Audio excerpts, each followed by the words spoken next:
la intrincada red del narcotráfico en México, el poder no solo se hereda, sino que se conquista.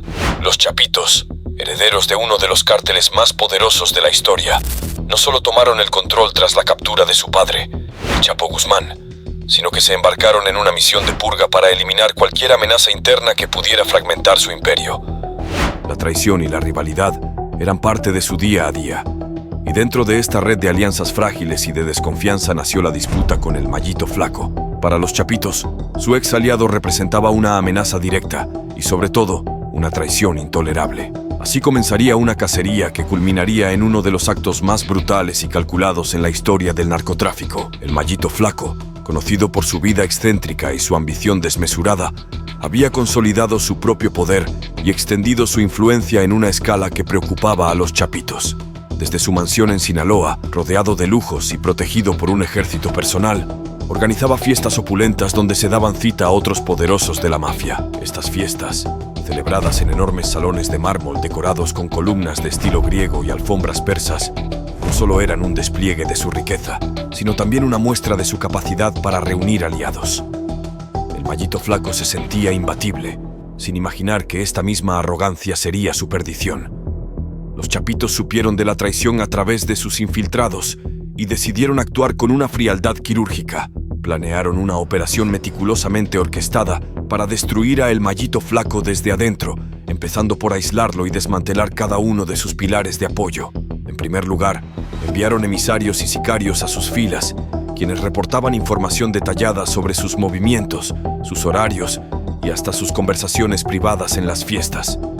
Mientras el cártel del Mallito Flaco creía ganar terreno, los Chapitos preparaban la caída con una precisión milimétrica. El ataque comenzó con la emboscada al convoy de El Mallito Flaco en las montañas de Sinaloa. Fue una escena de pánico y violencia desatada. Los Chapitos ordenaron que el ataque no fuera inmediato, sino que se prolongara lo suficiente como para sembrar el terror. Sus hombres dispararon de forma calculada, eliminando uno por uno a los guardaespaldas del Mallito Flaco, mientras dejaban al capo presenciar la destrucción de su séquito. A medida que cada uno de sus hombres caía, el Mallito Flaco fue dándose cuenta de la gravedad de su situación, de que no habría escapatoria. Pero para los Chapitos, su misión aún estaba lejos de completarse. Querían que el Mallito Flaco sintiera cada instante de su derrota. Capturado y amordazado, fue trasladado a una bodega abandonada a las afueras de Sinaloa, un lugar que los Chapitos habían preparado con antelación para la ocasión. La bodega estaba cubierta de plásticos en las paredes y en el suelo, un escenario preparado para que cada uno de los actos que vendrían después quedara impreso en la memoria de los pocos testigos presentes. En el centro de la bodega colocaron una silla donde lo ataron. El Mallito Flaco, un hombre que durante años había ostentado poder y respeto, se encontraba ahora completamente indefenso, a merced de aquellos a quienes había desafiado. Para él, lo peor estaba por comenzar. Durante las primeras horas, los Chapitos lo sometieron a un tormento psicológico. A través de altavoces, le hicieron escuchar las grabaciones de las últimas comunicaciones de sus hombres antes de ser asesinados. Cada grito, cada súplica de ayuda, cada disparo resonaba en el eco de la bodega, llenando el lugar de una atmósfera de puro terror. Además de estas grabaciones, proyectaron imágenes de la destrucción de su imperio en pantallas portátiles colocadas a su alrededor. Estas proyecciones mostraban a sus aliados siendo capturados, a sus rutas siendo interceptadas y sus propiedades siendo reducidas a cenizas. Poco a poco, fueron quebrantando su mente, haciéndole sentir la magnitud de su derrota. Después de varias horas de tortura psicológica, comenzó la tortura física. Los sicarios de los Chapitos no escatimaron en brutalidad, utilizando métodos que parecían diseñados específicamente para causar el máximo sufrimiento. No le dieron ni un solo respiro, intercalando interrogatorios con castigos físicos cada vez más severos. Le preguntaron por todos los detalles de sus operaciones, incluso los que ya conocían, solo para verlo suplicar y traicionar cualquier resto de dignidad. Cada respuesta equivocada resultaba en un castigo.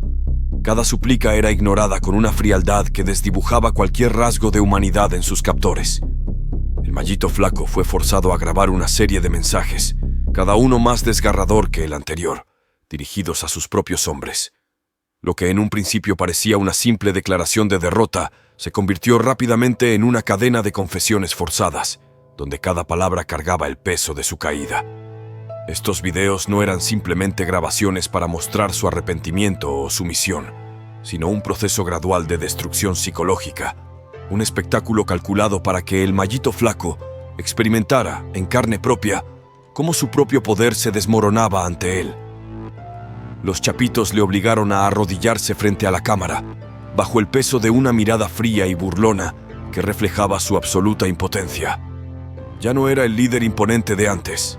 El miedo lo había transformado en una sombra temblorosa, con ojos hundidos y voz entrecortada, su rostro marcado por golpes y contusiones, las manos atadas como símbolo de su derrota.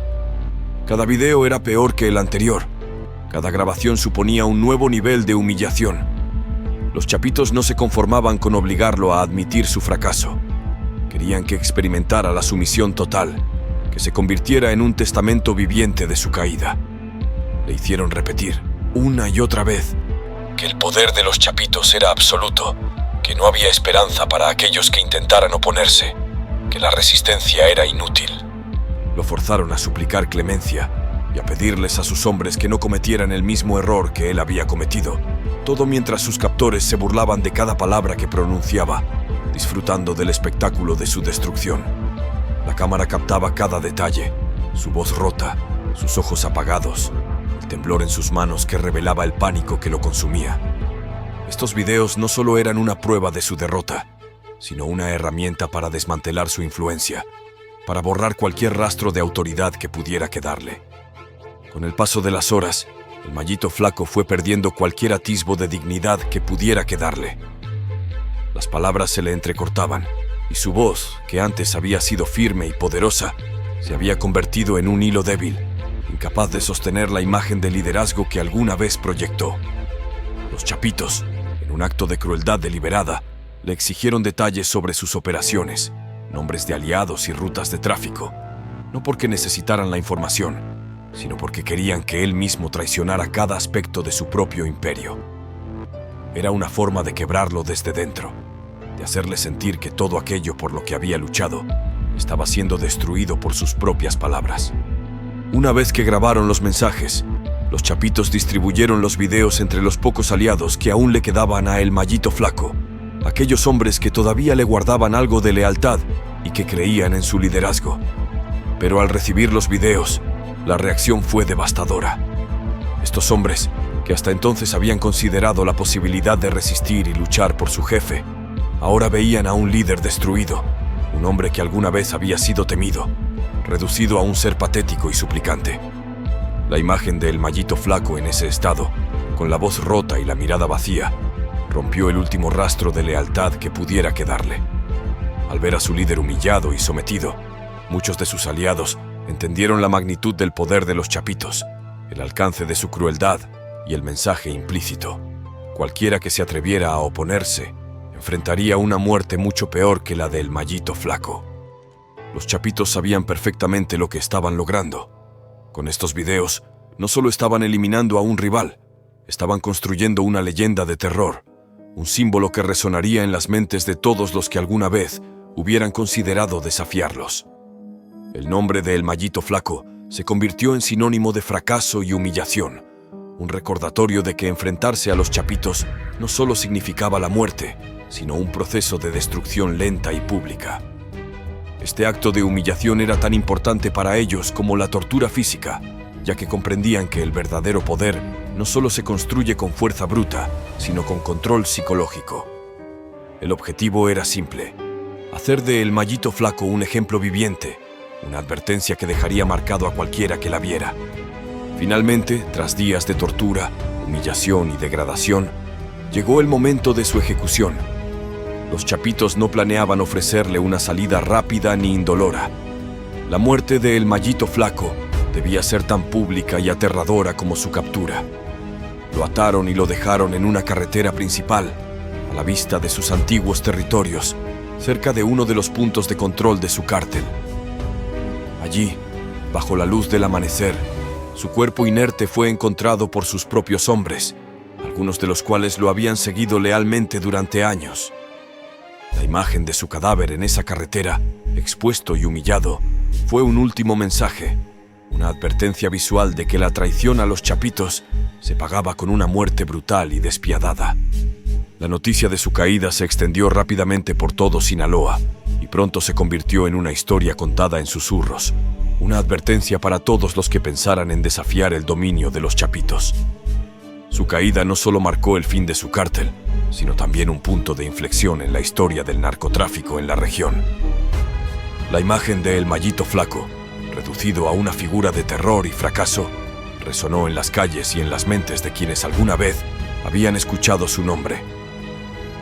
Nadie quería correr el riesgo de enfrentarse a los chapitos después de ver lo que le habían hecho a alguien tan poderoso como él.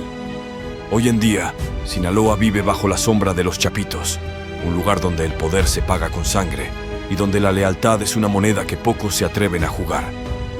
La historia de El Mayito Flaco es una lección de lo que significa desafiar a los herederos de un imperio, de cómo el orgullo y la ambición pueden llevar a una caída tan profunda que no solo destruye a una persona, sino que convierte su nombre en un símbolo de advertencia para todos aquellos que alguna vez consideraron enfrentarse a ellos.